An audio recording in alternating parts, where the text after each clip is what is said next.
안녕하세요. 미국 유학고수TV 시청자 여러분들, 유학고수입니다. 자, 오늘도 멤버분의 질문이 있어서 읽어드려 보도록 하겠습니다. 항상 감사하게 공짜로 듣다가 질문이 있어서 유료 전환했습니다. 미국 대학 이공계 쪽 박사과정에서 RA나 TA로 학비와 생활비가 거의 커버 가능한지요? 라고 물어보셨습니다. 자, 일단 제가 요새 댓글을 아무한테나 안 받는 이유는 뭐 다 아시죠? 저는 이 채널을 만들었을 때 저처럼 유학 가려고 고민하고 계신 분들을 좀 도와드리려고 사실 좀 만들었어요. 제가 미국에서 어느 정도 성공을 맛봤습니다. 미국에서 박사도 잘 마치고 실리콘밸리의 대기업에 잘 다니고 있고, 그래서 저는 사실 인생에서 이룰 만큼 이뤘다고 생각이 들어요. 그래서 이제는 좀 한국에 있는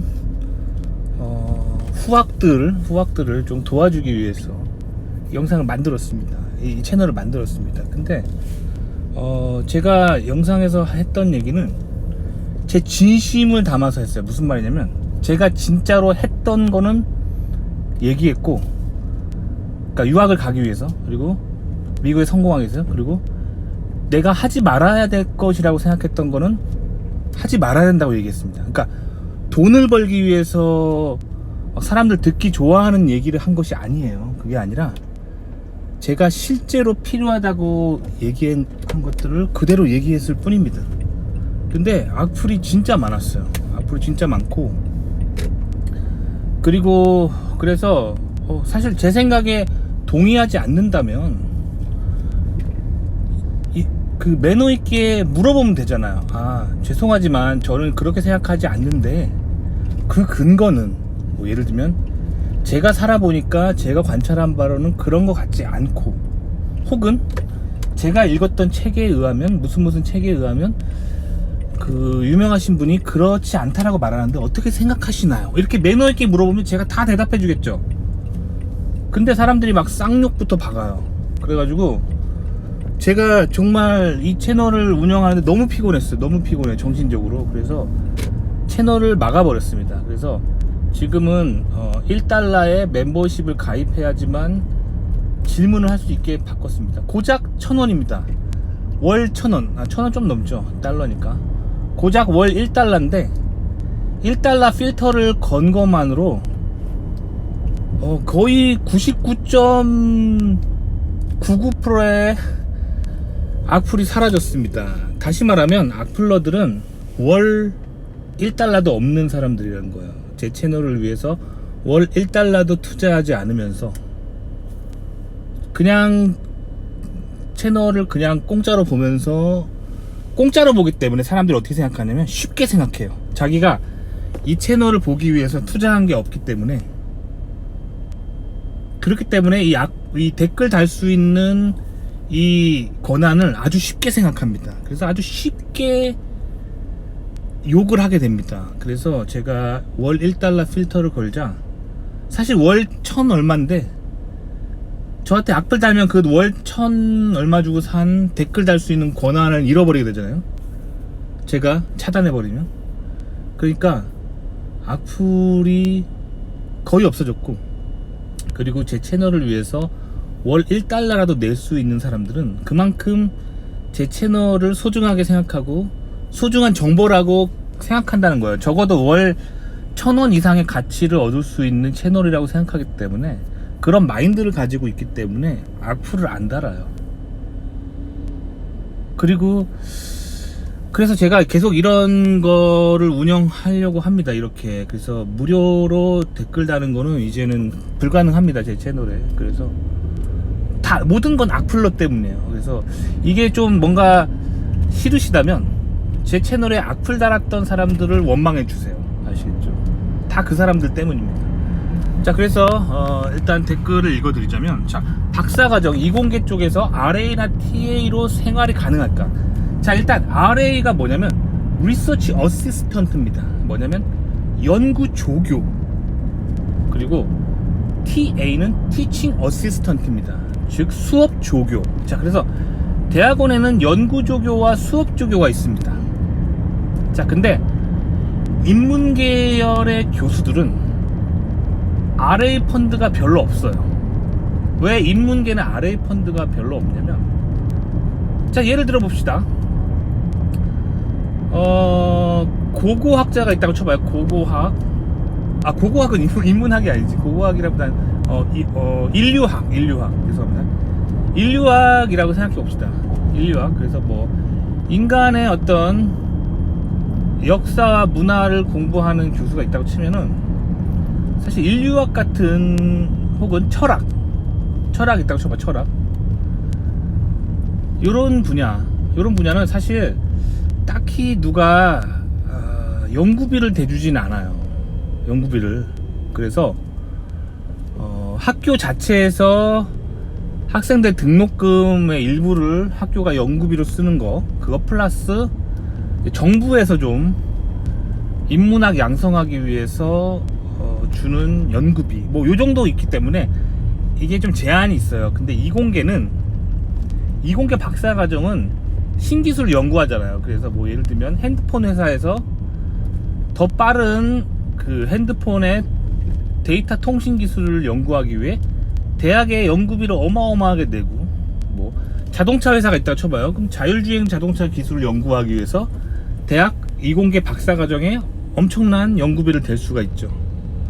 그 대가로 교수는 연구를 한 다음에 그 연구한 결과를 기업에다 돌려주는 거죠.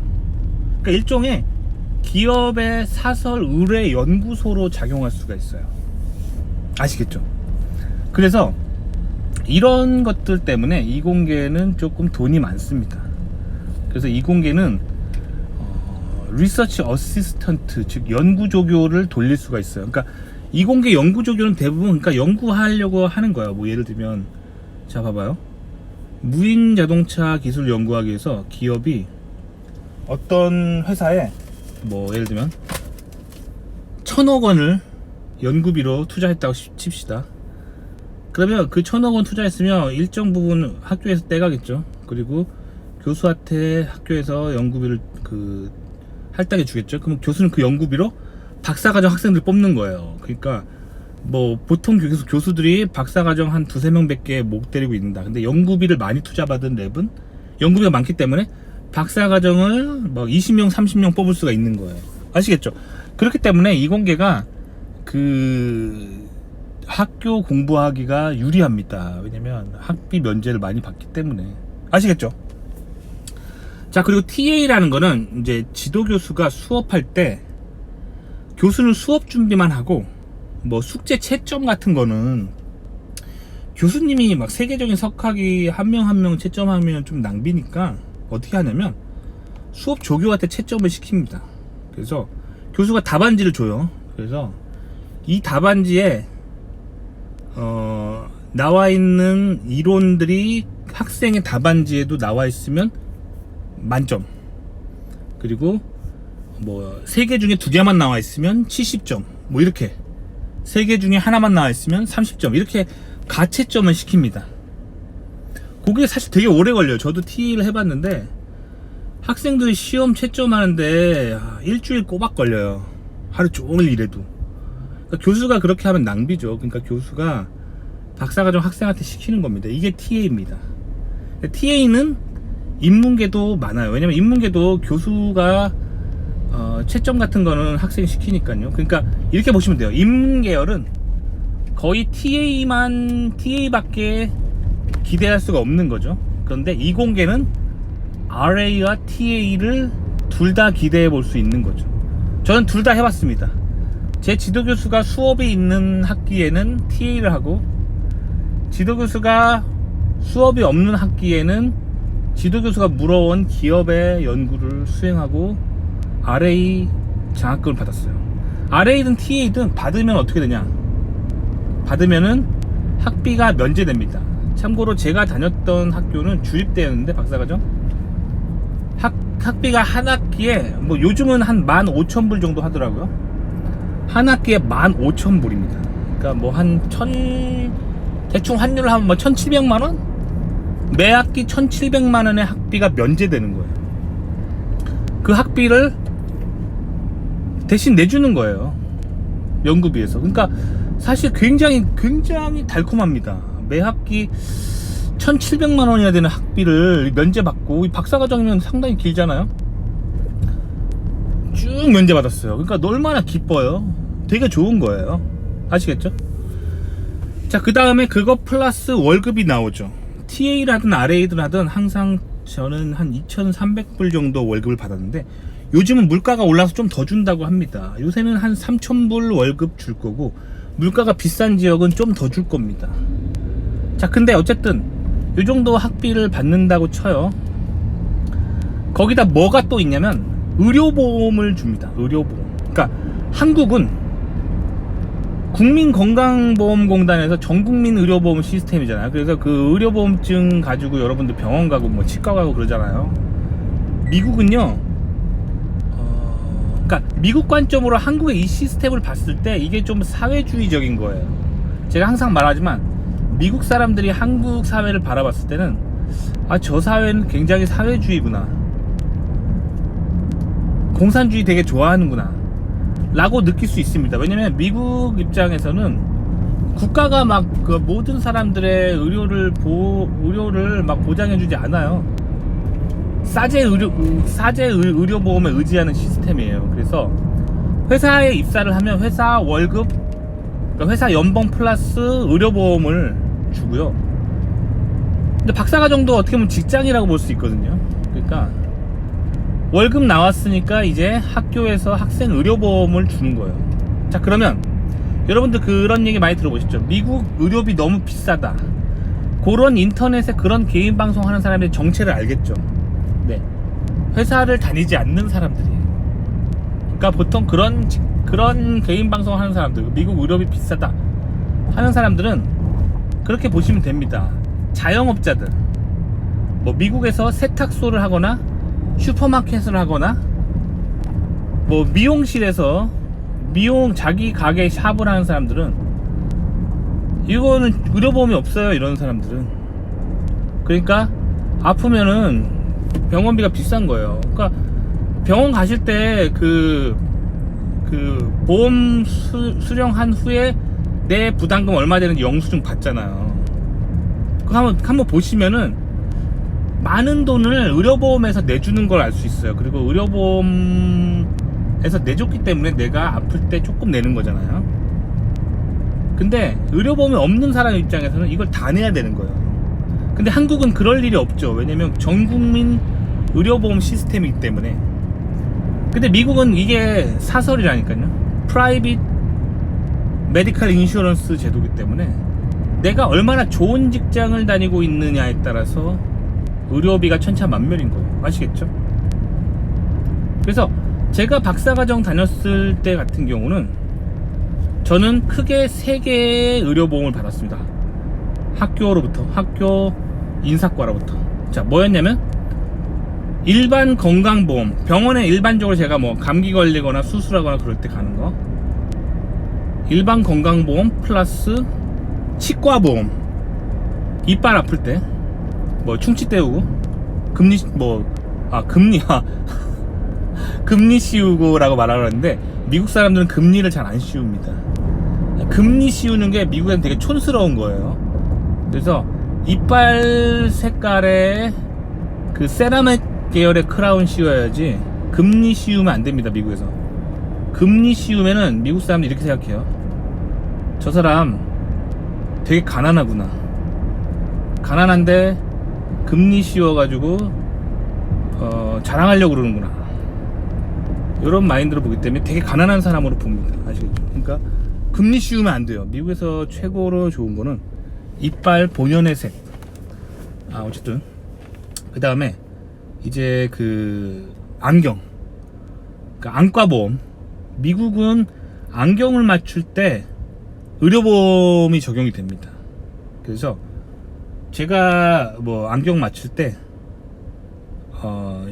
그 안과보험이 있으면 시력검사가 보험으로 커버되고, 그 다음에 안경테와 안경알도 커버가 돼서 예전에 제가 1달러에 안경을 맞춘 적이 있어요. 보험 처리가 돼서 학교 다닐 박사과정 때. 아시겠죠? 그러니까 이게 안경보험, 치과보험, 그 다음에 일반 건강보험 이 세 가지를 봤는데 굉장히 좋았어요. 저만 주는 게 아니라 박사과정 학생의 와이프, 뭐 배우자와 자녀까지 줍니다. 그래서 제 박사과정 때 제 와이프가 응급실에 실려간 적이 있어요. 그래가지고 앰뷸런스를 탔어요. 굉장히 아파가지고 앰뷸런스를 탔는데, 앰뷸런스를 타고 미국에서 앰뷸런스를 타면 막 뭐 1,000,000원 나온다 막 이런 썰이 있잖아요. 그건 이제 의료보험 없는 사람들. 진짜로 1,000,000원을 차지합니다, 미국에서 앰뷸런스 한번 타면.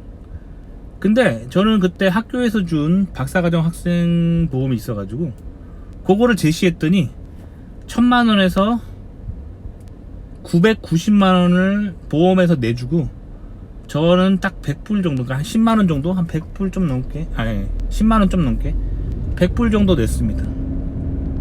그러니까 앰뷸런스 타고 응급실 갔는데 12, 13만원 정도 낸 거죠. 근데 한국에서도 앰뷸런스 타보신 적 있나요? 한국에서 앰뷸런스 타고 응급실 가면 한 20만원 정도 냅니다. 이것도 저희 와이프 때문에. 저 와이프가 몸이 좀 안 좋아요. 그러니까 약간 충격적인 소식을 들으면, 그러니까 뭐가 막 이렇게 불치의 병이 있는 게 아니라 마음이 되게 약해가지고 뭐 충격적인 소식을 들으면 픽 쓰러져 버립니다. 그래가지고 응급차를 타야 돼요. 응급차 타고 막 가면은 병원에서 막 이렇게 막 얘기해보면 이렇게 뭔가 심신의 충격을 받아서 정신을 잃은 거다 뭐 그러더라고. 아픈 데는 없다 뭐 그러더라고. 근데 어쨌든 기절했으니까 응급차를 타야죠. 그거 뭐 잘못될 수 있으니까. 그래서 한국에서도 응급차를 타고 미국에서도 응급차를 탄 적이 있습니다. 근데 미국이 더 싸요, 보험에 있는 사람 입장에서. 그러니까 저는 미국의 의료보험 비싸다는 말에 동의할 수는 없어요, 어떤 부분이 있어서. 아시겠죠? 그 다음에 굉장히 슬픈 얘기인데, 제가 미국에서 완전 바보짓 한 적이 있어요. 바보짓 한 적. 그게 뭐냐면, 제가 미국에서 충치를 심하게 먹어가지고 박사과정 때 충치를 때우러 미국 치과에 갔습니다. 근데 이 미국 치과에서 이빨이 많이 썩어가지고, 뭐 이거 한 10년 전 얘기예요. 이빨이 많이 썩어가지고 그 신경치료를 하고 위에 크라운을 씌워야 된다는 거예요. 근데 저는 항상 이 한국 사람들은 이 크라운 하면은 금리잖아. 한국 사람들은 금리, 크라운의 최고봉, 크라운의 왕자, 금리 씌우자 이거잖아요. 그래서 금리를 씌우자고 제가 얘기했어요. 그랬더니 금리? 갑자기 의사가 굉장히 당황하는 거야. 금리? Are you sure? 막 그러는 거야. 골든 크라운? Are you sure? 그러는 거야. 그래서 제가 Yes, I'm sure. 그랬어요. 그래서 금리를 했습니다. 금리를 하고 대충 뭐 이제 크라운 치료, 그러니까 신경 치료는 그 학교에서 준 보험으로 커버가 됐어요. 그런데 금리가 커버가 안 되는 거야. 금리가. 근데 한국도 뭐 의료보험 있으면 금리는 커버 안 되잖아요. 그죠? 어쨌든 그래서 금리가 커버가 안 돼가지고 금리 되게 비싸잖아요. 뭐 한 이빨 하나에 한 50만원 줘야 될까요? 한국 돈으로? 뭐 미국 돈으로도 그렇게 줬어요. 그래서 금리를 딱 했어요. 그런데 나중에 제가 그때 이제 미국 생활 잘 몰라가지고 바보같이 한국에서 배워온 이빨 충치 심할 때는 금리 크라운이 최고다 뭐 이런 거를 배우잖아, 한국에서. 근데 나중에 제가 백인 친구한테 얘기를 들었더니 친해져가지고 백인 친구랑 좀 얘기를 해봤어요. 그 친구가 그 치대에서 공부하는 그 백인 친구여가지고 제가 나중에 그 학교 다니면 친해져가지고 걔한테 그 얘기를 했더니 걔가 이런 얘기, 굉장히 재밌는 얘기 했어요. 그러니까 금리 크라운을 씌운다는 얘기는 자기도 교과서에서만 본 적 있다. 치대 교과서에 보면은 아시아 일부 지역 사람들은 금리 크라운을 씌우는 거를 선호하는 경향이 있다 라는 걸 자기도 그 치대에서 교수님이 얘기를 해주셔서 들은 적 있고 책에서만 본 적 있고 실제로 미국 치과에서는 금리를 한 사람은 본 적이 없다는 거예요. 이럴 수가. 그러니까 약간 세라믹 계열은 뭐 지르코륨 계열, 뭐 지르코륨 계열의 이런 세라믹 계열의 어떤 도자기 계열의 그런 크라운을 미국 사람들은 쓰는데, 이게 색깔이 이빨 치아색이랑 똑같아요. 상아색. 그래서 크라운을 씌웠을 때 진짜 이빨이랑 차이가 별로 없어요. 색깔로 보면. 요거를 쓴다는 거예요. 왜냐면 인간 본연의 그 모습으로 복구하는 게 진정한 복구라는 거죠. 금리를 쓰는 그 문화를 이해할 수 없다는 거죠. 그래서 이런 썰까지 제기합니다. 제 백인 그 치대 친구가 뭐라고 얘기했냐면, 일종의 금목걸이를 하면은 약간 금반지를 하면 약간 자기가 주얼리, 그러니까 그런 금 계열의 주얼리를 할 수 있는 신분을 나타낸다 라는 어떤 부에 대한 어떤 상징적인 의미가 있기 때문에, 그래서 아시아 사람들이 금리를 선호한 것이 아닐까. 웃을 때 입을 딱 벌리면 금이 보이면, 아, 저 사람 금으로 이빨을 해놓을 수 있는 재력이 되는구나, 뭐 요런 거를 과시할 수 있기 때문에 금으로 하는 것이 아닌가 라고 제 백인 친구가 그러더라고요. 어쨌든 금리를 할 이유가 전혀 없는 거예요. 왜 금리를 할까요? 금리 진짜 할 필요 없어요. 그 세라믹 크라운 기술도 많이 발달해서 이빨 색이랑 똑같이, 그리고 굉장히 내구성 있게 이빨을 해 넣을 수가 있는데 왜 금리를 할까요? 이해 가지 않습니다. 아시겠죠? 근데 그래서 그때 미국 보험으로 금리를 했는데 금리가 미국 보험 적용 안 돼서 금리도 그냥 내 돈으로 한 거예요. 나중에 알고 봤더니 치아색으로 하면은 보험이 적용이 됐었어. 내가 바보였어. 그래서 아직도 후회하고 있습니다. 그 비싼 돈 주고 미국에서 금리한 거. 금리하면 미국 사람들이 되게 이상하게 생각하는데, 나는 미국을 살아가는 사람인데 금리를 하다니 굉장히 후회해요. 그래서 이 금리가 떨어지거나 혹은 앞으로 다른데 충치가 생긴다, 그렇다면 저는 무조건 이빨 색깔로 갈 겁니다. 이빨색으로 때우는 거. 아시겠죠? 그래서 뭐 구멍이 조금 난 정도면은 보통 이제 폴리머 계열의 레진, 그것도 이빨색으로 나온 레진이 있어요. 폴리머. 그러니까 일종의 플라스틱이죠. 강화 플라스틱. 요걸로 구멍을 그냥 때우거나 아니면 크라운을 씌워야 되면 이빨색의 지르코늄 계열의 그런 세라믹을 해서 넣을 생각입니다. 아시겠죠? 그러니까 금리에 대해서 제가 지금 생각하면 굉장히 아직도 열받네요. 비싼 돈 내고 미국 사람들이 되게 없어 보인다고 생각하는 금리를 내 돈 내고 내 이빨에 해 넣다니, 아직도 생각하면 열받아요. 그래서 그만큼 제가 미국 촌놈이었던 거예요. 에? 한국에서는 서울 사람이었는데 미국에서는 촌놈이었어요. 그죠? 그러니까 자, 봐봐요. 미국을 그래서 좀 알아야 돼요. 자, 유학 가실 분, 지금 충치 있으신 분들, 자, 금리 저는 비추입니다. 이거 알아들으셨죠? 미국 사람들이 웃을 때 입에 금리 있으면 되게 없어 보인다고 생각해요. 아시겠죠? 되게 후진국 사람들이 이렇게 돈 쥐뿔도 없으면서 약간 돈 자랑하려고 막 금반지 여러 개 끼고 다니잖아요. 뭐 그런 거예요. 그런 거. 제 친구가 지금 후진국에 주재원으로 가 있는 친구가 있거든요. 고등학교 때 우리 반이었던 친구가, 저는 이제 미국에 살고 있지만 그 친구는 후진국 C로 시작하는 그런 못 사는 나라에 살고 있는데, 그 친구가 뭐 이렇게 그 친구 SNS 가보면 이제 막 금반지를 10손가락에 다 끼고 다녀요. 그것도 되게 큰 금반지를. 그래서 제가 예전에 한번 너무 궁금해가지고 얘랑 통화하면서 물어봤어. 야, 네 SNS 보니까 금반지를 왜 10손가락에 다 끼고 다녀? 그랬더니 금반지 10손가락에 다 끼고 다니면 돈 많다고 생각해서 사람들이 존경한대요. 여자들도 막 따르고 그 남자들 같은 경우는 막 존경하고 막 그런대요. 하여튼 후진국 문화예요. 그러니까 아시겠죠? 이빨이 빵꾸가 났을 땐 이빨 본연으로 복구하는 게 그게 복구의 개념입니다. 아시겠죠? 자, 어쨌든 그래서 RATA 하면은 중요한 거 제가 얘기하다 보면은 제가 중요하다고 생각했던 거를 막 얘기하다 보면은 이 본론에서 벗어날 때가 있어요. 자, 본론으로 돌아갑시다.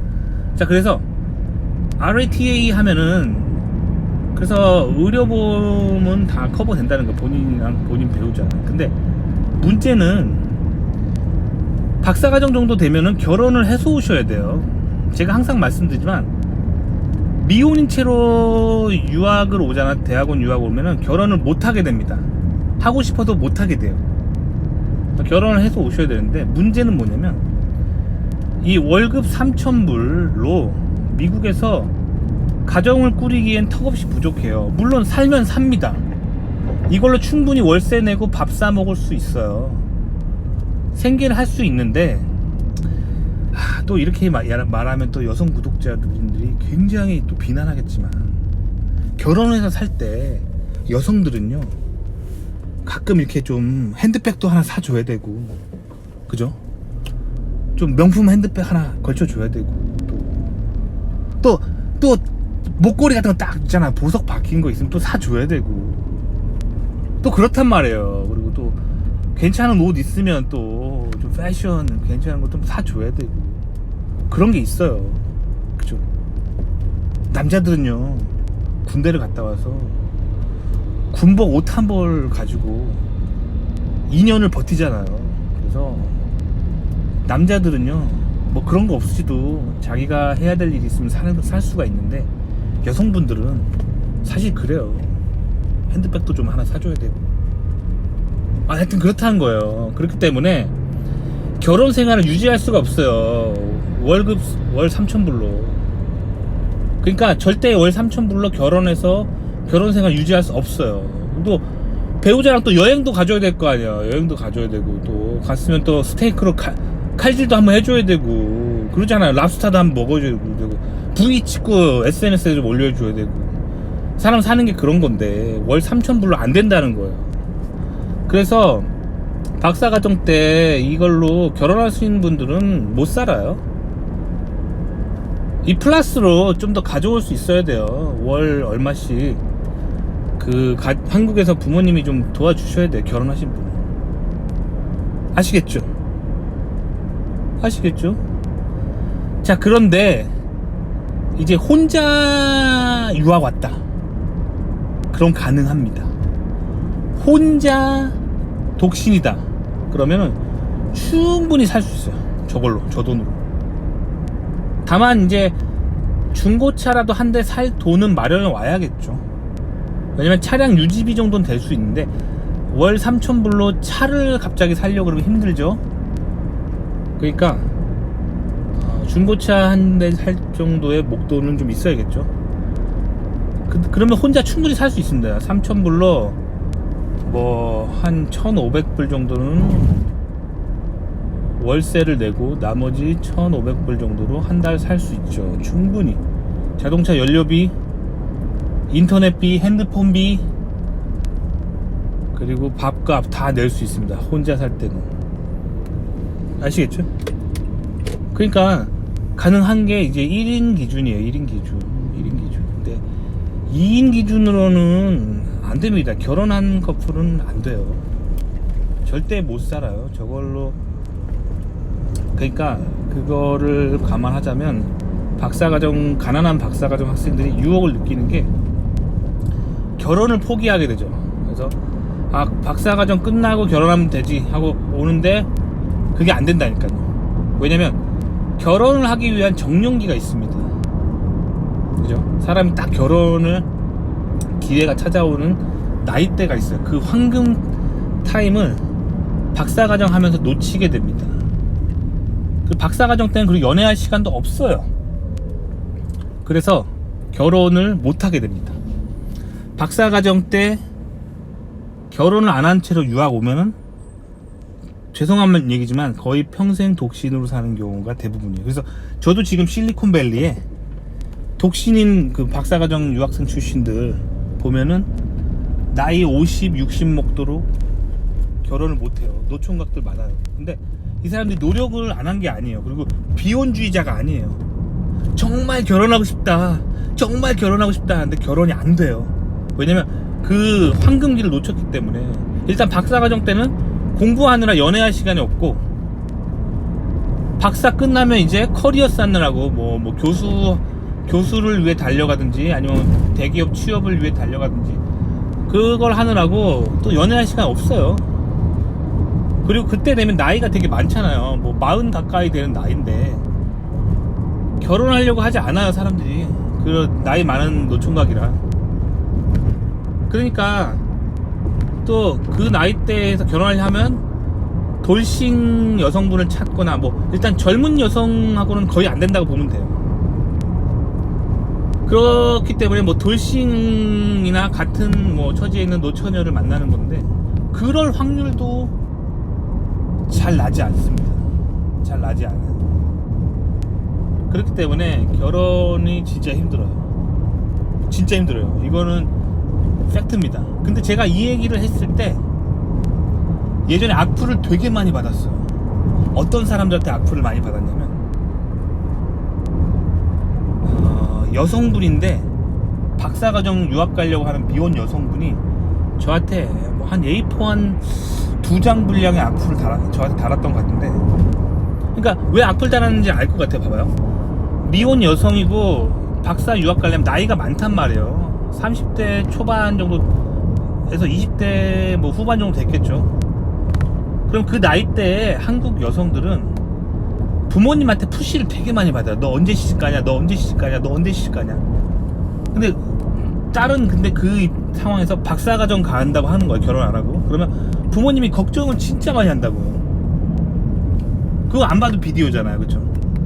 그래가지고 부모님이 맨날 잔소리하고 막 부모님한테 엄청 욕먹고 있는데, 안 그래도 집에서 욕먹는데 이 사람이 이제 유학 가려고 유학 방송을 봤는데 나까지 그 얘기를 하는 거예요. 그러니까 진짜 빡친 거야. 그래가지고 A4 한 2장 분량의 막 악플을 저한테 달았어요.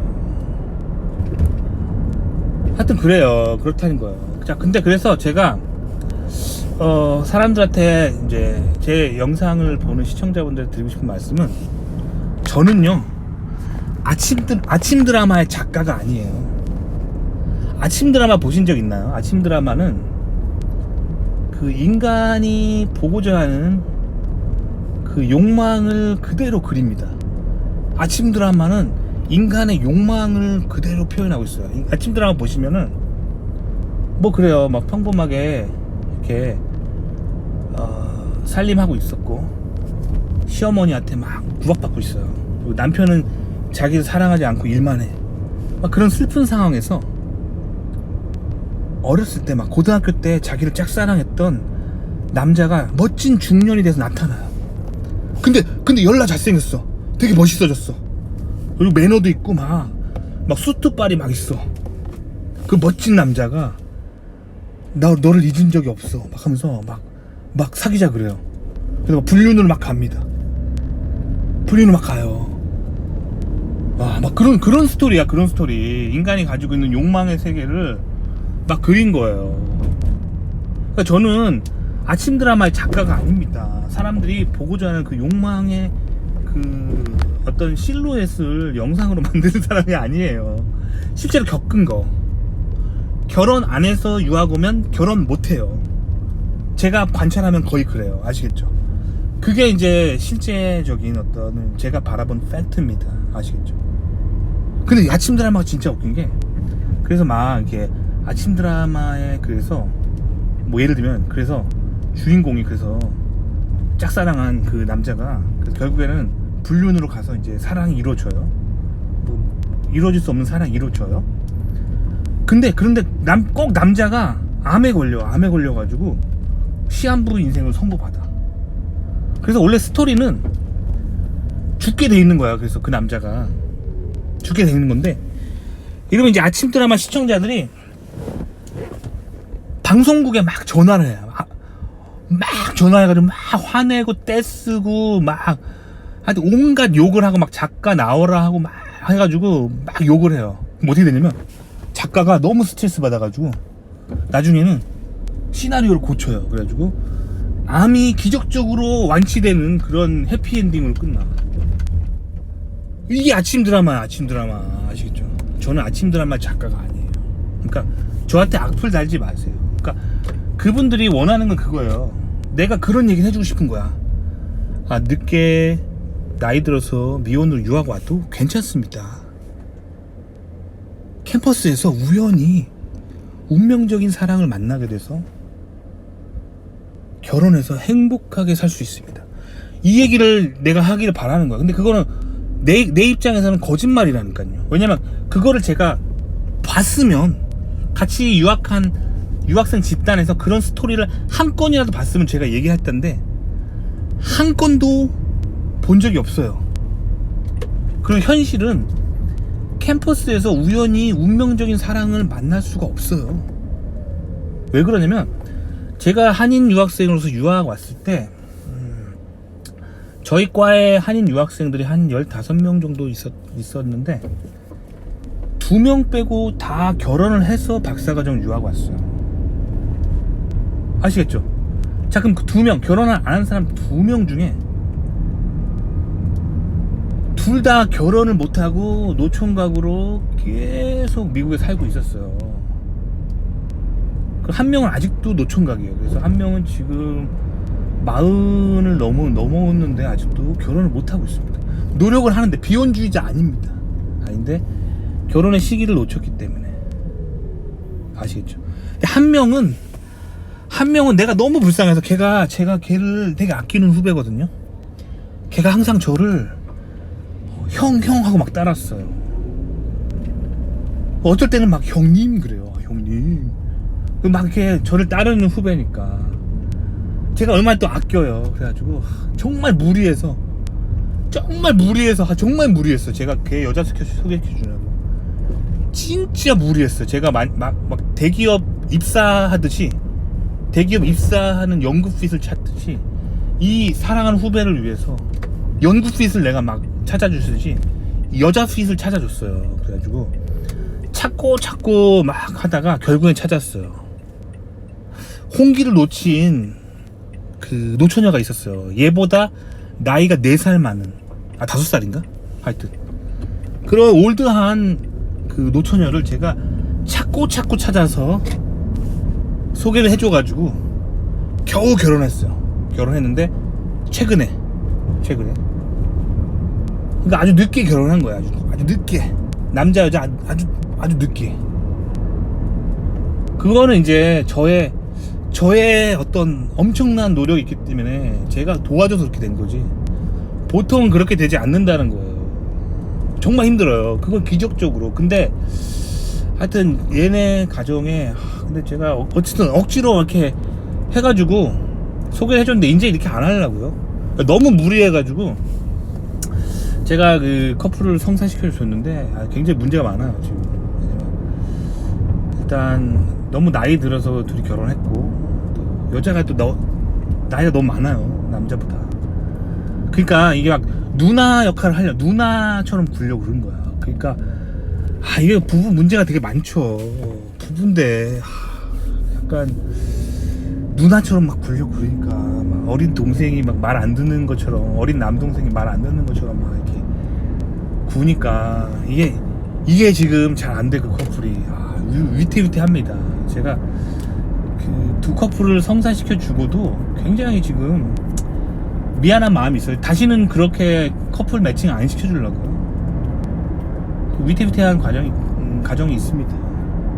어쨌든 자, 현실은 그렇다는 거예요. 현실은. 아시겠죠? 그렇기 때문에 결혼을 해서 오셔야 돼요.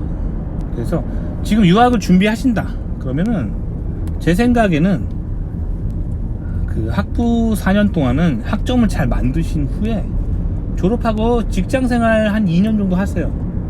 그 기간 동안 결혼도 하시고 미국에 같이 갈 수 있는 여자를 찾아야겠죠. 여자한테 뻥치고 있다가 갑자기 유학 가자 하면은 안 돼요. 그 사기꾼이에요. 진실한 사랑을 만나시고 이제 돈도 좀 모으시고, 그 다음에 이제 자기와 유학을 함께 갈 수 있는 배우자를 만나야겠죠. 그게 가장 좋은 케이스라고 보시면 됩니다. 아시겠죠? 그래서 이제 답변이 되셨죠? 학비와 생활비 거의 커버된다는 혼자 독신일 때. 하지만 결혼하면 안 된다. 왜냐면 월급 3,000불 받아도 월세로 한 1,500불 내야 돼요, 미국에서. 자, 그럼 미국 월세는 왜 이렇게 비싸냐? 자, 미국은 자본주의의 끝판왕입니다. 그래서 자기 집을 구매할 형편이 안 되는 사람에게는 월세가 한국보다 비쌉니다. 한국에서 월세 50만원도 비싸잖아요. 근데 미국은 월세 150만원은 아주 흔한 거예요. 반면에 내가 집을 살 수 있는 능력이 된다. 자, 참고로 저는 지금 집을 보유하고 있지 않아요. 왜냐면 제가 실리콘밸리 오기 전에 다른 주에 살 때 집이 있었는데 실리콘밸리로 이사 오면서 그거를 처분하고 왔습니다. 왜냐면 멀리 있는데 집 관리하기도 힘들고, 그리고 그 집이 수영장이 있는 집이어서 남한테 월세 주기도 좀 뭐해요. 왜냐면 수영장은 관리를 해줘야 됩니다. 안 그러면 저 수영장 그 워터 그 물을 정화시키는 게 있는데 그 관리를 안 해주고 세입자한테 맡기면은 그 고장나요. 고장나면 수리비 많이 나오기 때문에 수영장만 없어서 제가 그 집을 남한테 월세 주고 왔을 텐데 수영장이 있어가지고 팔아버렸어요. 아시겠죠? 자, 그래서 제가 미국에 이제 다른 주에 살 때는 집이 있었는데 방이 6칸이 있는 집이었어요. 그리고 수영장이 뒷마당에 수영장이 있고 앞마당에 잔디밭이 있고 차고가 있어서 차 2대 주차 가능하고 전형적인 미국식 아메리칸 하우스죠. 그거 그 정도 있었는데 그거에 35만 불 주고 샀어요. 35만 불 30년 할부 모기지로. 괜찮죠? 수영장 없는 집은 30만 불을 내도 살 수 있었어요. 그리고 좀 마당 조그만한 집 샀으면 25만 불도 가능합니다. 근데 이제 와이프가 그때 수영장 있는 집 한번 살아보고 싶다고 해서 35만 불 정도 좀 비싼 거 주고 샀죠. 근데 한국에서 그런 집을 어떻게 뭐 한 3, 4억에 삽니까? 안 되죠. 그리고 그렇게 큰 집이 아니라 한국에서는 보통 아파트가 그렇죠. 닭장 같은 아파트에서. 그러니까 미국이 집값이 되게 싼 거예요. 그러니까 돈이 있는 사람한테는 집값이 싼데 돈이 없는 사람한테는 집값이 비싸다. 이게 자본주의입니다. 부익부 빈익빈. 아시겠죠? 그래서 이제 뭐 그렇게 되는 거고. 자, 그래서 오늘은 그 구독자분의 그런 질문에 응답을 해봤어요. 자, 근데 추가적으로 제가 또 한 가지 얘기해 드리자면, 여기서 끝날라 그랬는데 또 생각날 때 또 얘기해 봅시다. 자, 뭐냐면 그렇다면 학생 기숙사 어떠냐? 기숙사는 확실히 싸요. 밖에 일반 렌트 아파트가 월 1,500불 한다면 학교 기숙사는 싸요. 학교 기숙사는 되게 쌉니다. 뭐 한 1,000불 미만으로도 렌트 가능할 거예요. 근데 학생 기숙사는 사실 별로 안 좋아요. 비춥니다. 학생 기숙사가 왜 안 좋냐면 그 학생 기숙사에는 그 약간 좀 이런 말 하면 좀 뭐하지만 돈 없는 사람들이 많이 와요. 학생 중에서도 외부 아파트 살 수 없는, 그래서 학교 기숙사에 오는 건데, 그래서 학교 기숙사 분위기가 되게 좀 그래요. 좀 그래요. 사람들이 조금 수준이 떨어집니다. 그래서 그냥 밖에 일반 사람들이 사는 좋은 동네에 그냥 집을 얻는 게 훨씬 나을 수 있어요.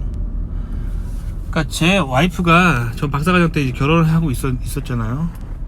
그런 상태로 왔잖아요. 그러니까 제 와이프가 학교 기숙사 되게 싫어했어요. 왜 학교 기숙사 왜 싫어했냐면, 학교 기숙사 안에 살면은 그 안에 한인 학생회가 있거든요.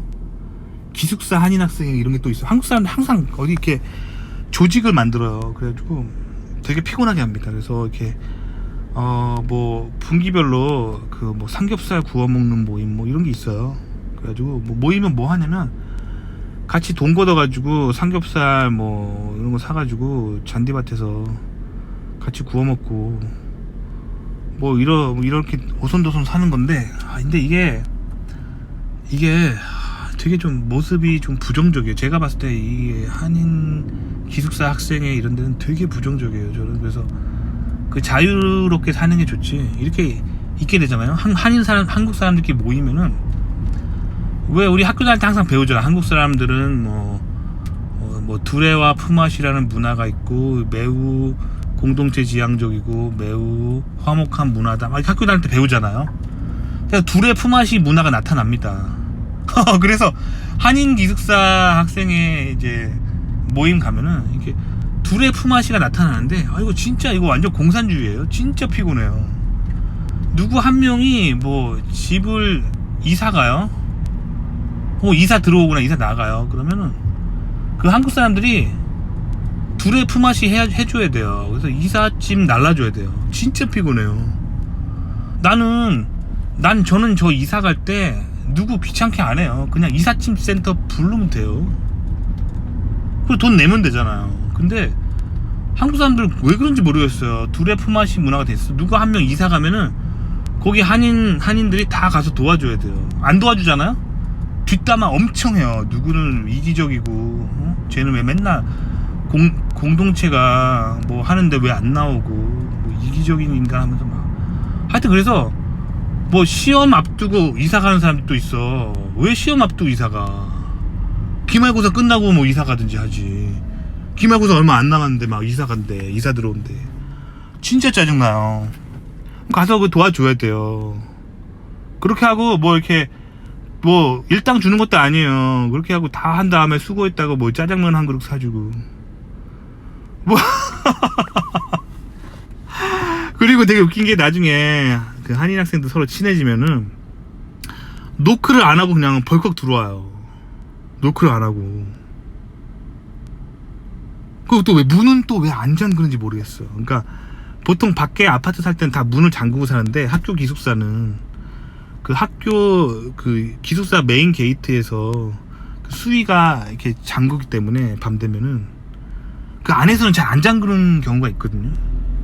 그러니까 막 뭐 이런 거예요. 막 갑자기 저녁 먹고 있는데 막 그냥 옆집에 사는 다른 한인 부분의 그 사람이 갑자기 벌컥 문 열고 들어와서, 형, 뭐 누나, 언니, 오빠, 계란 4개만 빌려줘.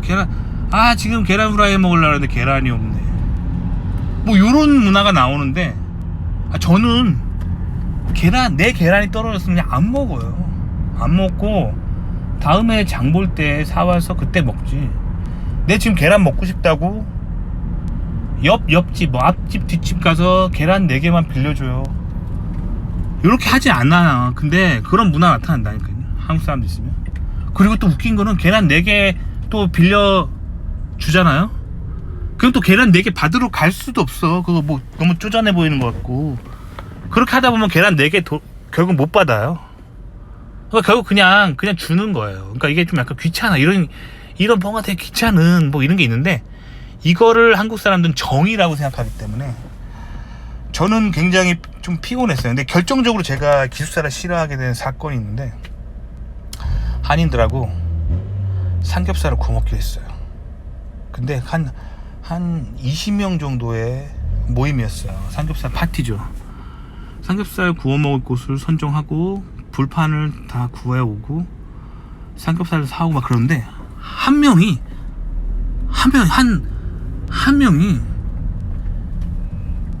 그 집 와이프가 왕새우가 먹고 싶다. 왕새우. 그 왕새우 있잖아. 되게 뭐라 그러지? 타이거 쉬림프라 그러나? 그 새우 하나에 거의 주먹만한 되게 큰 쉬림프가 있거든요. 새우가. 왕새우가 되게 먹고 싶대. 그래가지고 불판에 삼겹살도 구워 먹으면 좋겠지만 왕새우도 좀 같이 구워 먹지. 그 지역 주민 회의를 하는데 그런 얘기를 한 거예요. 근데 거기 있는 사람 모두가 새우는 됐다고, 새우는 됐고 우리 삼겹살이면 충분하다고 얘기를 했어요. 삼겹살이면. 그럼 삼겹살로 먹어야 되잖아. 근데 그 당일날 그 왕새우 먹고 싶다고 한 그 집에서 굳이 굳이 안 그래도 되는데 왕새우를 사온 거야. 근데 되게 많이 사왔어. 그래가지고 그날 삼겹살 먹어도 배불렀는데 왕새우 먹는 사람 거의 없었어요. 그 집만 먹었어, 그 집만. 근데 왕새우를 되게 많이 사온 거야, 자기가 좋아한다고.